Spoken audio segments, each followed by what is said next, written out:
Good evening and welcome to The Right Side, the show where we talk about today's news, trends, and issues from an admittedly conservative perspective. I'm your host, Chris Pareja, and this evening I'm joined by a local property rights activist and anti-Agenda 21 rock star in Rosa Koire. And she's with the Post-Sustainability Institute, and we're glad to have her this evening. Rosa, thanks for joining us. Thanks so much for having me. So tell us a little bit about your background and how you got involved in something as exciting as property rights activism. Grew up a liberal Democrat, and my education, I went to UCLA, and I was a district branch chief for the California Department of Transportation, expert witness in land use and land valuation. I'm an appraiser, commercial appraiser. And I think it was around 2005, I was elected to a Citizens Oversight Committee for a huge redevelopment project in my town, Santa Rosa. And when I was serving on that committee, I found that, in fact, it was a fraudulent project. And in bringing the information, sort of innocently to the town, to the city, I found that, they were gunning for me immediately. And that was sort of my wake-up call to the reality of the loss of private property rights in our country. And when I was researching the political and corporate forces behind redevelopment, I found United Nations Agenda 21 Sustainable Development. So fraudulent projects? Mm-hmm. I can't believe such a thing would exist, and people trying to exert power over people who don't know what's going on? Isn't that something? Insanity. Insanity. And so Agenda 21 is something that some people have heard of, some haven't. Mm-hmm. Just by using those letters all in a row with those numbers behind them, people assume that we're going to have tin hats on for the rest of the show. Can you explain to them a little bit about what Agenda 21 is, or the primer for people who don't know? Sure. Well, it's not like Area 51 or Catch 22. It's a real plan. It was signed on to in 1992 by the United States and 178 other countries. It is the United Nations plan. It's the action plan for sustainable development. It is the plan to inventory and control all land, water, minerals, plants, animals, construction, means of production, education, energy, information, and human beings in the world. Well, see, people might think that that's completely crazy, and if they asked if you made it up and everything else, because it's for us crazy people to believe in, they wouldn't expect that you could actually find copies of it on the United Nations website, as an example, backed by the biodiversity study, which says things like agriculture and humans aren't sustainable. Mm-hmm. We've got to get rid of them. What's sustainable? It is a real plan, of course, and it was signed on to by our country. And the thing that is really incredible is that it's not something that's way out there like in 1992. It's right now in the San Francisco Bay Area being implemented all over in every town. And of course, it's all over the country and all over the nation. And right here, we see it, of course, as one Bay Area, which is the regionalization plan here. Right, and so people don't know what regionalization means, and many of them might not know that the 9 Bay Area counties are tied in together in what used to be an organization for best practices and sharing amongst those communities. Mm-hmm. But now these people actually have monetary distribution control and are setting forth a plan for changing the lifestyle for 9 million people in the Bay Area who have no idea what's about to hit them, right? It's true. It's an arrogant plan that is the idea of regionalization. Of course, here in the United States, we have city, county, state, and federal. Right. And we elect all of those levels of government. Right. That's, the people have representative government. But regional government, regional governance is unelected boards and commissions that actually make the rules and direct what happens in your city, county, or state. So in this case, it's MTC, the Metropolitan Transportation Commission, and ABAG, the Association for Bay Area Governments. Right. These are regional boards that are directing, they're going to be directing what's happening here in the Bay Area for 28 years and restricting our land use. And if we think we're unique here in the Bay Area, we're misguided. Oh, absolutely. SCAG in Southern California is doing the same thing, Southern California Association of Governments or whatever, and it's in pockets around the country. There are 500 metropolitan planning organizations in the United States. Right. So it's all over the U.S. and of course it's around the world. The goal really is the EU, the European Union. This is the ultimate, at least at this point, in regional governance. Right, right. And what they propose this as is that citizens of their own volition, it seems, all got together and said they want the exact same things, right? High density housing, near mass transit. They don't want single family homes anymore. Everyone wants to move into the big city. Isn't that what you voted for? You know, this is what makes people think you've got a tinfoil hat on when you start talking about this plan, because it's a crazy plan. It's not. We're not crazy. The plan itself is crazy, and they use these sort of visioning meetings. You know, are actually using a technique that was created by the Rand Corporation in the 1950s and 60s to sort of channelize political thought or people's opinion into a predetermined outcome while giving them the impression that it was all their idea. So aren't you smart? You created that plan all on your own, even though it's the identical plan all over the United States. Yeah, coincidentally, they all want the exact same thing, which is very freedom limiting for some reason, because we don't need freedom anymore if the government provides everything. It's outdated, the concept. And you know, what's unsustainable? Private vehicles, private single-family homes, meat eating, that goes over real big in Texas, I'll tell you. Tillage, livestock, air conditioning, appliances. These are considered to be unsustainable according to this plan. Right. And so how did you get involved in actually not just being ticked off, but your face shows up all over YouTube and various places. You've written a book about that, and you can tell us a little bit about the book. Well, let me show you the book. Okay, let's see. This is it. It's Behind the Green Mask, UN Agenda 21. And it's a real short book, and it's about the implementation of Agenda 21 locally, because it's a global plan, but it's implemented locally. And I started giving speeches about Agenda 21, and now I'm going around the world and giving these speeches. And people are eager to get this information, and to understand that this is not a conservative or point of view. I happen to be a liberal Democrat. But well, they're going to throw you out for doing this. It's not. Oh yeah, no, they hate me. But I'm going around speaking to Tea parties, libertarian groups, Republican groups all over the country, and of course I have spoken at some universities. And it's difficult to hear this when you're progressive, because it sort of contradicts your entire worldview. Because the educational system has indoctrinated children all the way up through to postgraduate school in sustainable development principles. And unfortunately, you talk about the indoctrination. I recently had an opportunity to speak to some master's students in urban planning at UC Berkeley. And I think that was fun. Well, they had no idea that people had an opposing view. And they come at it from the perspective they are trying to help the planet, and they believe, because this is what they've been told all throughout life, that this is really good for society, and everybody really wants this. And so when you contradict them, especially on concepts like the inability for government to truly make people equal, I think I mentally scarred some of them for life. They'll never be the same. But it's important that they see these other views. And curiously, I'm wondering what your experience has been outside the country. How much more or less aware are people of Agenda 21 outside the United States? That's an interesting question, Chris, because I was interviewed on Red Ice Radio, which is in Scandinavia. And they kind of thought that ICLEI, the International Council on Local Environmental Initiatives, and Agenda 21 were United States issues. And that was very interesting, because, of course, it is global. It's all over in every country. And most every country has a local Agenda 21 guideline and program. So that I think what's happening now, though, is that awareness is really coming to the fore, because awareness is the first step in the resistance. Sure.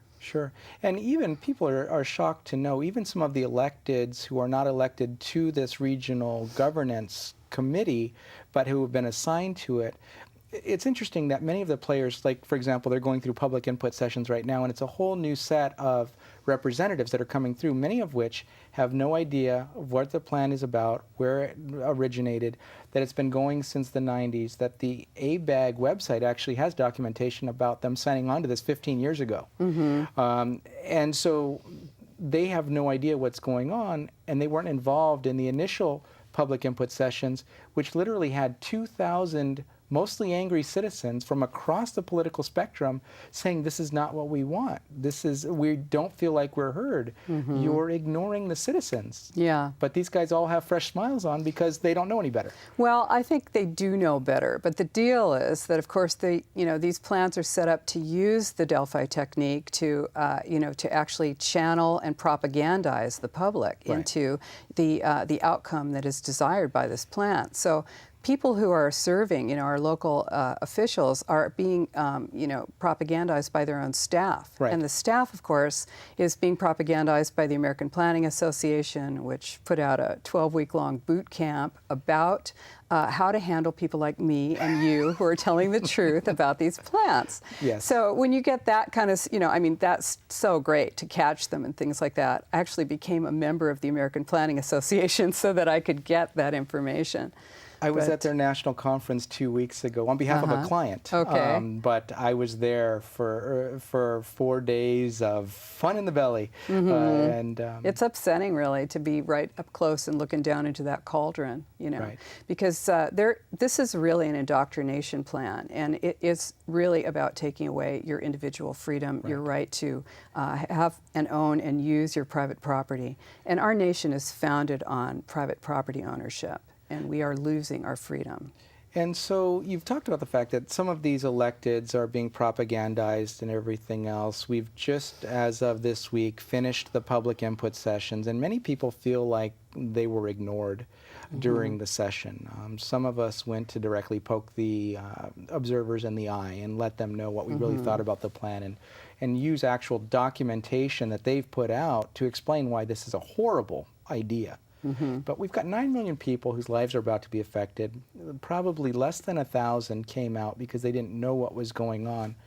What now? What now? How can we continue to fight this? What are the next steps as you see them? Well, we have just finished up the public hearing process for One Bay Area. And so the next thing now is that we are going to sue. We are suing to stop One Bay Area, Plan Bay Area. And by we, I mean the Post-Sustainability Institute and Freedom Advocates, and we are raising funds right now to sue to stop this. And we are fundraising all over the United States because the plan that we have here in the San Francisco Bay Area is literally the worst plan I have seen all across the nation, and these plans are everywhere. But this one in particular is the worst because it actually restricts development to a very, very small part of the Bay Area, very, very tiny areas within urbanized areas. And literally 80% of residential development and 66% of commercial development has to be in these areas for the next 28 years. The only way to stop this now is with a lawsuit, and that is why we are out there trying to, trying to get people on board to assist in working on that. And these things are called priority development areas, right? And so for people who don't know that their land is inside a priority development area, they may lose the privilege to use their property in the ways that they want to. For example, if they're not building mixed-use housing or are out of compliance with these other directives, then they're not going to be able to use their property in the way they'd like to. And if people are outside the area, then they're not going to be able to use their property either. If you're in the county, if you're in an unincorporated town in the county, or if you're just out in the county, literally this plan says that 100% of development has to be within the urbanized areas. So they're effectively basically taking conservation easements over the entire county areas in the San Francisco Bay without paying for them. And literally you will not be able to build in the county areas. And so talk to me a little bit about the basis for your lawsuit. I know many people have tried to figure out, we need to sue these sons of people who are are not happy beings. But the other thing is they haven't been able to figure out how to go about it. I mean, I've talked to people who are interested in doing it because maybe there wasn't proper public notice. Maybe there's some other flaw. Maybe going after the deception that they used within the Delphi techniques that they used. For example, and people don't necessarily understand what that means, that they had paid stakeholders in the room or people who were going to benefit that were voting on the plan for the outcome that they wanted. And they would show up in multiple places as if they were concerned citizens. Yeah. Which is completely deceptive. And they were steering people. And yeah, that's standard operating procedure all across the nation. This is, Agenda 21 is about empowering non-governmental organizations and regional boards so that, and these are not elected by us, so that's kind of how they get around it. The way to fight, what the plan is really, is the violation of the California Constitution and the United States Constitution, the 5th and 14th Amendments. It violates urban growth boundaries, which were voted on by the voters. Aside from, maybe technical issues that you might find, these are specific issues that we will be using as our grounds for our lawsuit. So talk to us a little bit more in detail about what that means. How are these federal and state level constitutions being violated in your estimation? Well, you'll see the 5th Amendment of the United States Constitution violated because they'll be taking your rights without paying you for them. That's a violation of just compensation. The 14th Amendment is equal protection under the law, and that's being violated because if you're not in a priority development area, the people in priority development areas, property owners, will be getting property permits to develop 80 times more than those who are outside.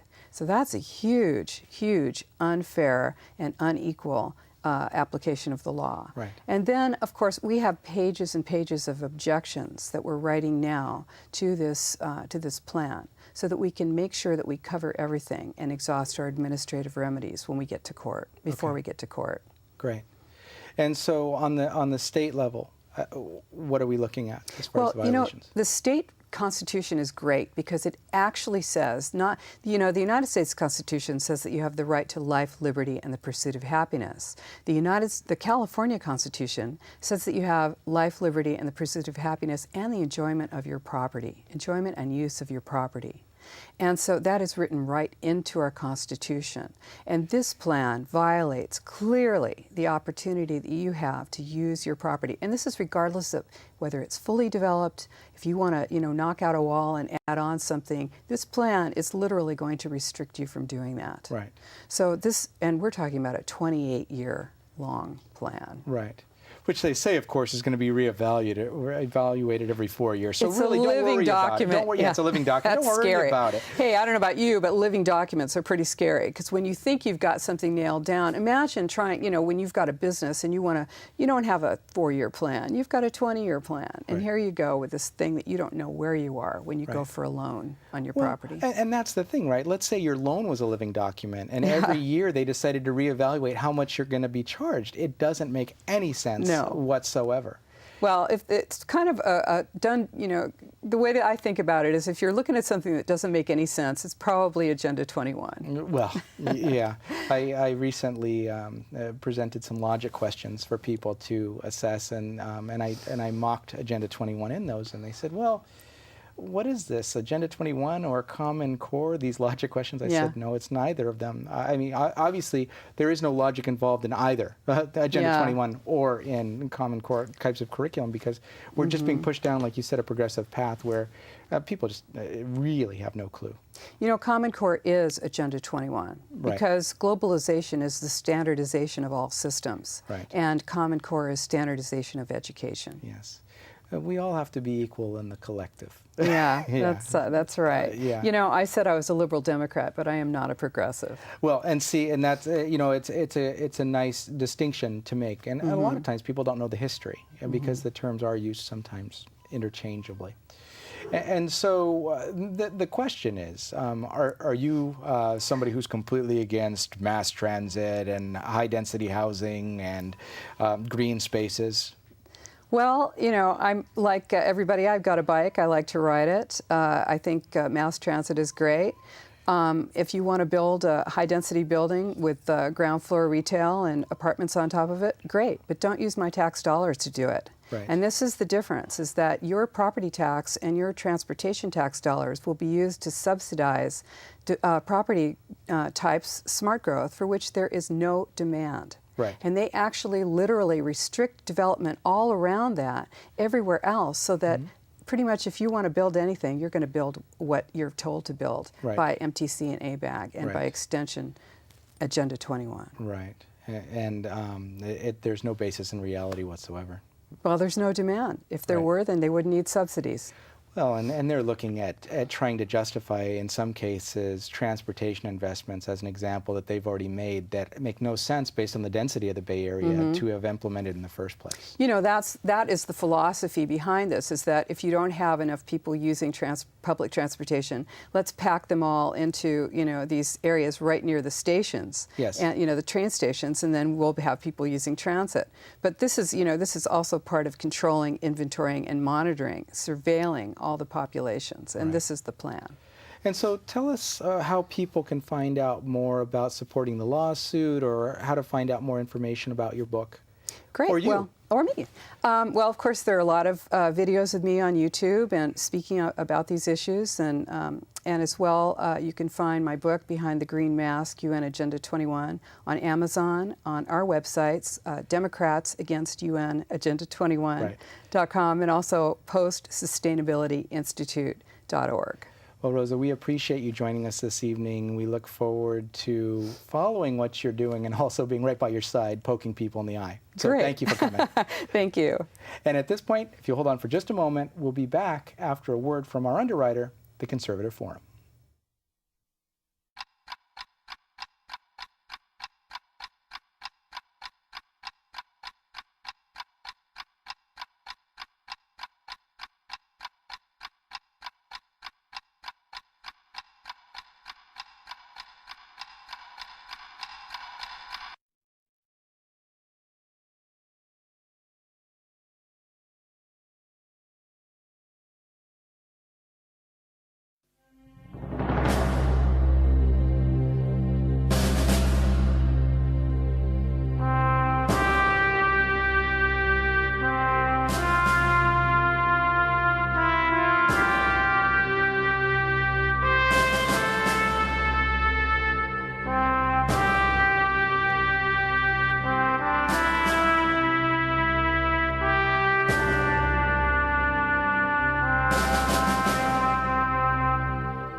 Say, well, I say I'm a constitutional law attorney. And they say, oh, really? What kind of constitutional law attorney? I say, well, I'm the true kind, the kind that believe that the Constitution is what the Constitution says and what it was intended to say. Anything beyond that is tyranny and should not be allowed.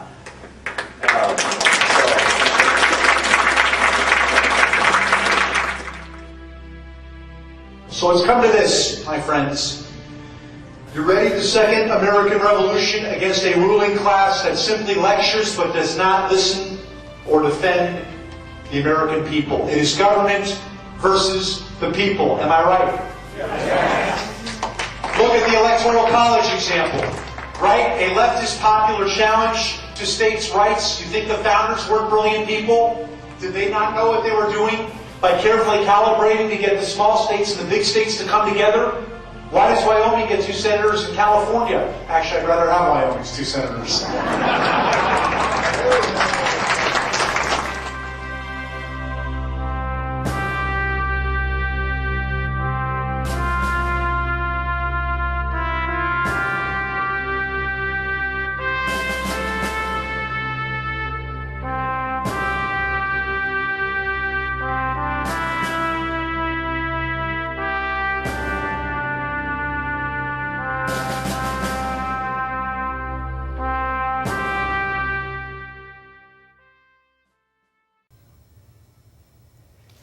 And welcome back to The Right Side. That was a message from our underwriter, the Conservative Forum, who we appreciate tremendously for helping to make sure that the show can be brought to you. But the thing that they're best known for is their speaker series.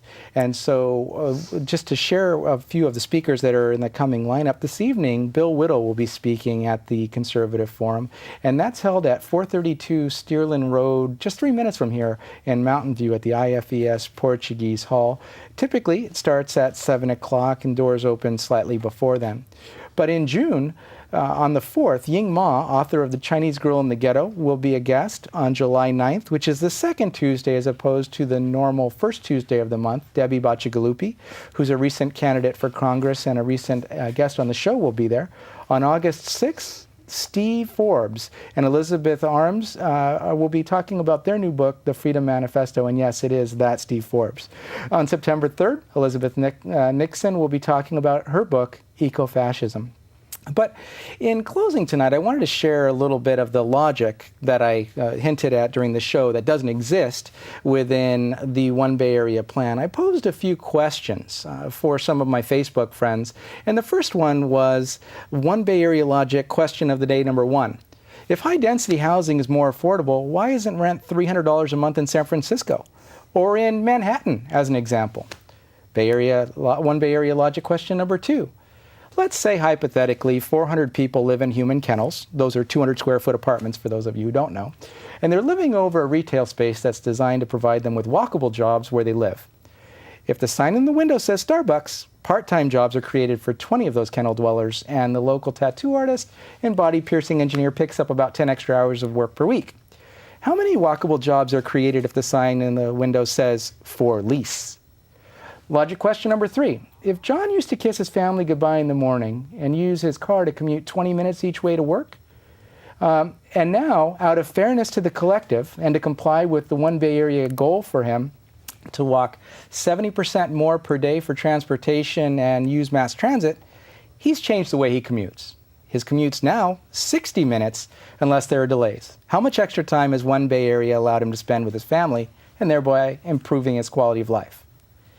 Now, the reality is, I'm not against public transportation, apartment dwellers, I've been one, tattoos or body piercings, because I've had 1 tattoo, 4 earrings, and a body piercing I did at home myself. I'm not against these things, but what I am against is a central planning organization dictating to me and 9 million other people their version of utopia, and these people have no idea what's about to hit them. So what I'm suggesting is that you learn more about the One Bay Area plan, and then join me, Rosa Koire, and other countless activists in this fight for your liberty and to protect the Bay Area we all call home and love. I've been your host, Chris Pareja, and this has been The Right Side. We'll see you again soon.